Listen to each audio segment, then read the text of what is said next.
வணக்கம் நண்பர்களே. இன்றைக்கி சமீபத்தில் 2 நாளைக்கு முன்னாடி இந்தியன் ஏர்ஃபோர்ஸ் வான்படை 92வது தொடக்க நாள் அப்படின்னு சொல்லி ஒரு செலிப்ரேஷன். அவங்க ஏர்க்ராஃப்டுடைய நிறைய எக்ஸசைஸ் அது பறக்கிறத ஏற்பாடுகள் ரொம்ப நாளாகவே நடந்துக்கிட்டு இருந்தது. அதை பற்றி அறிவிச்சிருந்தாங்க. இதை இந்தியன் ஏர்ஃபோர்ஸ் நடத்தினாலும் நிகழ்ச்சிகளுக்கு தேவையான ஏற்பாடுகளை செய்வது தமிழ்நாடு அரசு.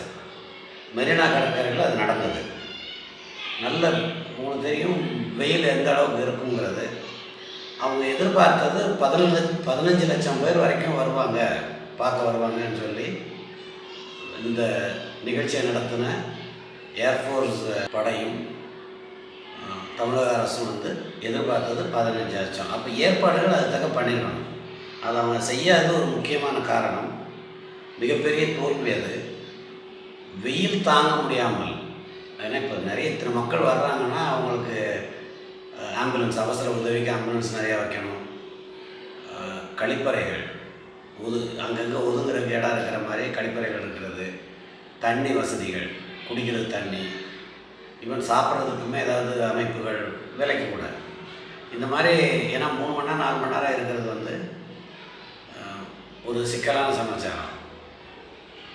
பாதுகாப்பு இது இவ்வளவும் செய்கிறது அரசனுடைய பொறுப்பு. ஒரு அரசியல் கட்சி எதிர்கட்சியாக இருந்தால் 1008 கண்டிஷன் போடுறாங்க. நீங்கள் மாநாடு நடத்துறதுக்கு இதை செய்யணும் அதை செய்யணும். அவங்க கட்சியாக இருந்தால் ஆளுங்கட்சியாக இருந்தால் ஒரு கண்டிஷனும் பண்ணுறதில்ல.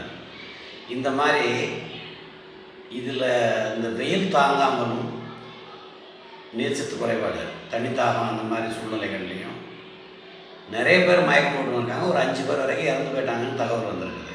மிகவும் வருத்தப்பட வேண்டிய விஷயம். மாநில அரசின் முழுக்க தோல்வி. ஆனால் அதை சப்பக்கட்டு கட்டுறது கனிமொழி பேசியிருக்கிறது மனசுக்கு ரொம்ப கஷ்டமாக இருக்குது. இனிமேல் இந்த மாதிரி கூட்டமாக வராதிங்க. என்ன புத்திசாலித்தனமான அறிவுரை! அதாவது தன் கட்சி நடத்தும் ஆட்சி கேவலமாக தோற்றுவிட்டது. இதை விட மிகப்பெரிய தோல்வி எது இருக்காது. அதை ஒப்புக்கொள்வதற்கு உங்களுக்கு நேர்மை ஒன்று கிடையாது. மக்கள் நீங்கள் வராதிங்க, பார்க்க வராதிங்க அப்படின்னா என்ன அறிவான வாதம் இது? இவங்க என்ன திராவிட மாடல் ஆட்சி இப்படி தான் பேசுவாங்க. ஆனால் அதை வன்மையாக கண்டித்து வானதி சீனிவாசன் பேசியிருக்கிறது கவனிக்க வேண்டிய விஷயம், நியாயமானதும் கூட. அதாவது முதலமைச்சர் குடும்பத்தில் நல்லா மேடை போட்டு வெயிலே படாமல் கூலிங் கிளாஸ் போட்டு பார்த்தாங்க. சரி, மக்களுக்கு நீங்கள் மேடை போட்டு 15 லட்சம் பேர் இருக்காது, மெரினா பீச்சில் மட்டும் 4 லட்சம் பேர் இருந்தாங்க. அப்படி வைக்க முடியாதுங்கிறத நான் ஒத்துக்கிறேன். ஆனால் அங்கங்கே கொஞ்சம் ஓய்வெடுக்கிறது, வெயில் தாங்க முடியாமல் இருக்கிற மாதிரி நிழல் போட்டிருக்கிறது ஏற்பாடு பண்ணிக்கலாம். எல்லா இடத்துலையும் இல்லைனா கூட தண்ணி வசதிகள் எல்லா இடத்துலையும் பண்ணி கொடுத்துருக்கணும். அவசர சூழ்நிலைக்கு உடனடியாக முதலுதவி செய்வதற்கு இன்னும் ஏற்பாடுகள் அதிகமாக இருந்திருக்கணும். இதெல்லாம் தோல்வி, குறைபாடுகள், ஏற்பாடு செய்ததனுடைய குறைபாடுகள். அதை ஒப்புக்கொள்றதுக்கு தான் உங்களுக்கு தைரியம் கிடையாது. இதில் இறந்தவங்களுக்கு 5 லட்ச ரூபா தமிழ்நாடு அரசு வழங்கினதுக்காக செய்தி வந்திருக்குது. கள்ளக்குறிச்சியில் கள்ளச்சாராயம் குடித்து செத்து போனவங்களுக்கு அரசாங்கம் 10 லட்ச ரூபா கொடுத்துச்சு. அது அப்போவே விமர்சனத்துக்கு வந்தது. இது என்ன இப்போ சாராயம் குடிங்கன்னு சொல்லி இவங்க என்கரேஜ் பண்ணுறாங்களான்னு கேட்குற மாதிரி கேள்விகள் கேட்டுக்கிருந்தாங்க. அரசாங்கம் மது விற்கிது, ஓகே, கள்ளச்சாராயத்துக்கு எதிர்ப்பாக இருப்பாங்கங்கிறத ஒத்துக்கிறேன். ஆனால் அரசாங்கமே மதுவை விற்று அதில் பணம் பண்ணுற வேலையை பண்ணிடுறாங்க. அரசாங்கத்துக்கும் பணம் பார்க்குறாங்க, ஆட்சியில் இருக்கிறவங்களுக்கு தொழிலையும் உற்பத்தியின் மூலமாக நல்லா சம்பாதிக்கிறாங்க. மக்கள் எக்கேடு கேட்டாலும் அவங்களுக்கு என்ன கவலை? அது இதுதான் திராவிட மாடல் ஆட்சி. அதில் இறந்தவங்களுக்கு 10 லட்சம் கொடுத்தாங்க. ஒரு சில இந்த மாதிரி பாதிப்படைஞ்சவங்களுக்கு 5 லட்சம் கொடுத்தாங்க. கோர்ட்டுக்கு போய் ஹைகோர்ட் கிளிகள் கிடைச்சது. நீ சாராயம் குடி செத்து போன 10 லட்சம் கொடுக்குறேன், இந்த மாதிரி நீ கட்டி கொடுத்த வீட்டில் இடித்து ஆனால் பொண்ணுக்கு கொடுக்குறக்கு உனக்கு என்ன பிரச்சனைன்னு சொல்லி ஹைகோர்ட் ஒரு கேஸில் கேட்டது. அதை பற்றி நான் வீடியோ போட்டிருந்தேன். அது மாதிரி இப்போது இந்த மாதிரி இவங்களுடைய தோல்வியால், இவங்களுடைய கையாளாகத்தனத்தால் மக்கள் வெயிலில் மாண்ட விட்டனர். அவ்வளோ அவங்களுக்கு 5 லட்சம் கொடுக்குறீங்கன்னா நீங்கள் என்ன முறையில் இதை யோசிக்கிறீங்கன்னே தெரியலை. இதுதான் திராவிட மாடல் ஆட்சி வரல. அதாவது கள்ளச்சாராயத்தால் கூட சேர்த்தா அதிகமாக கொடுப்போம், மற்றதுக்கு கம்மியாக கொடுப்போம்னு சொல்கிற மாதிரி இவங்க அறிவிக்கிற மாதிரி இருக்குது. இதை போய் எங்கே போய் முட்டிக்கிறது? நம்ம இதெல்லாம் வந்து இந்த ஆட்சியினுடைய அவலங்கள். ஒன்றும் பண்ண முடியாது, விதி. மக்கள் எடுத்து வச்சுட்டாங்க. 5 ஆண்டுகளுக்கு பொறுத்து தான் ஆகணும். அடுத்த தேர்தலில் மக்கள் வெடித்து கொண்டால் நல்லது என்பது நம் கருத்து. சரி, சீமான் பேசியிருக்கிறார்.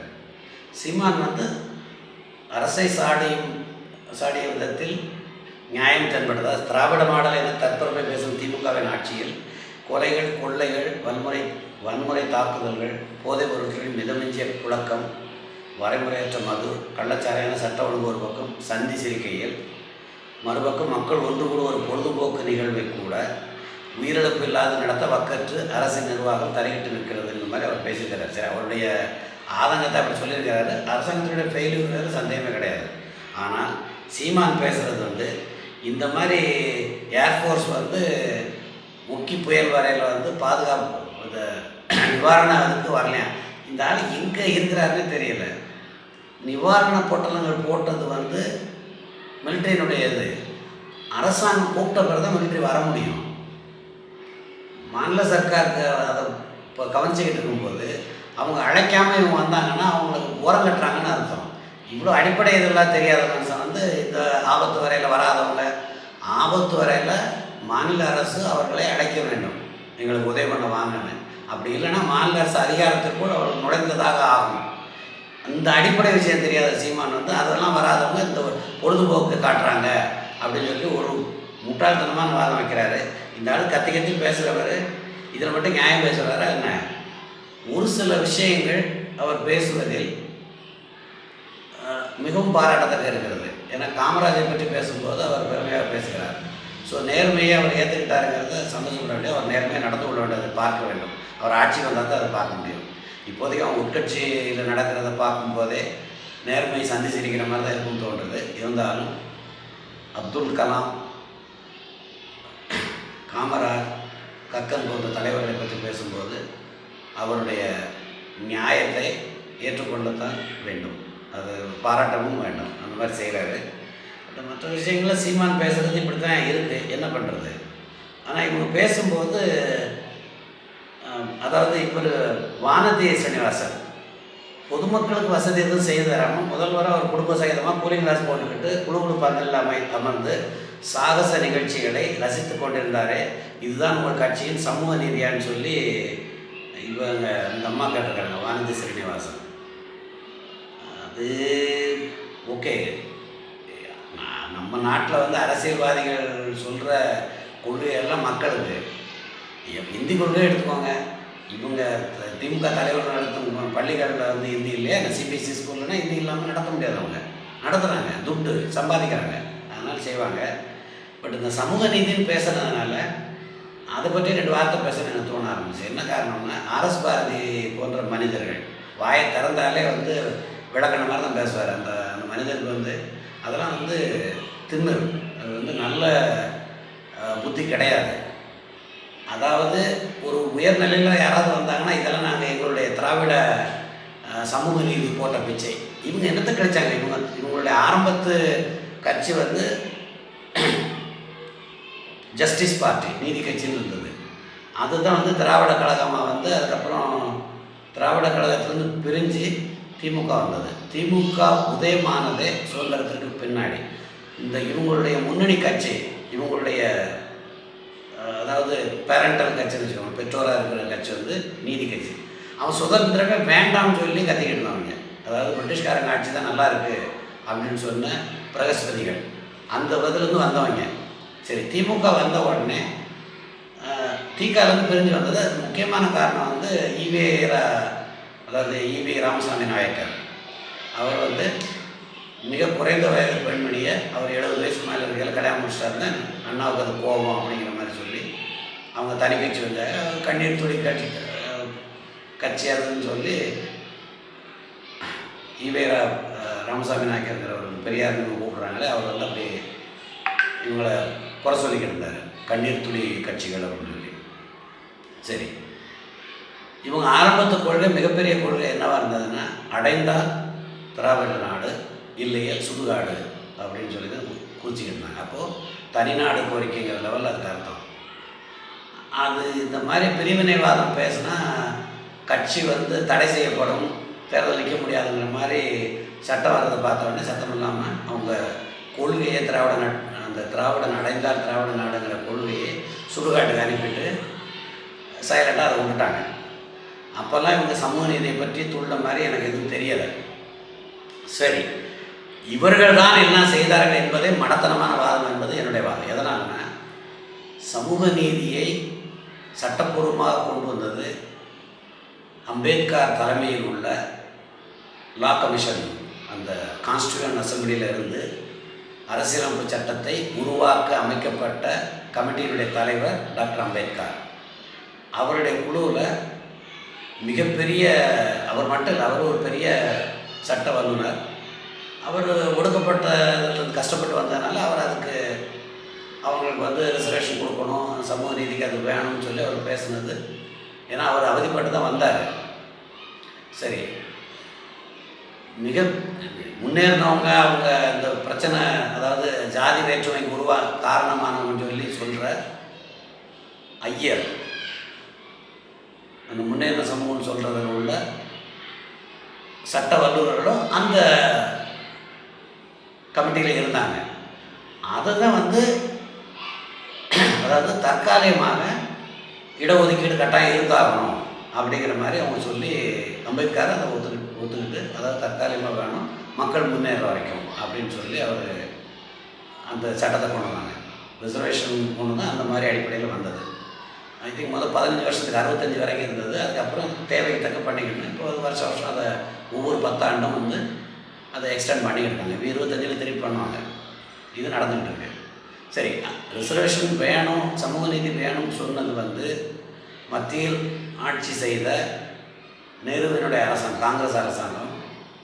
அதில் பங்கு கொண்ட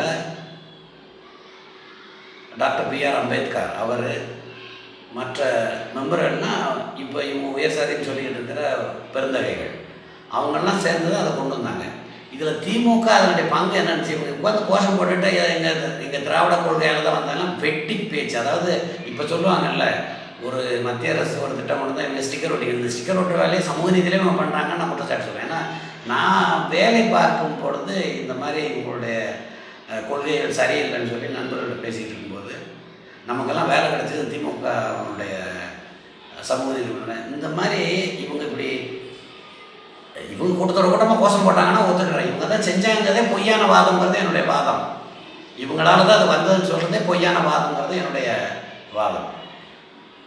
இவர்களும் சமூக நீதி என்ற பெயரால், மொழி என்ற பெயரால் பிழைப்பை நடத்தினார்கள் என்றால் அதை ஒத்துக்கலாம். ஏன்னா வந்தவங்கள்லாம் கருணாநிதி அவருடைய சொந்த ஊர்லேருந்து சென்னைக்கு வந்தது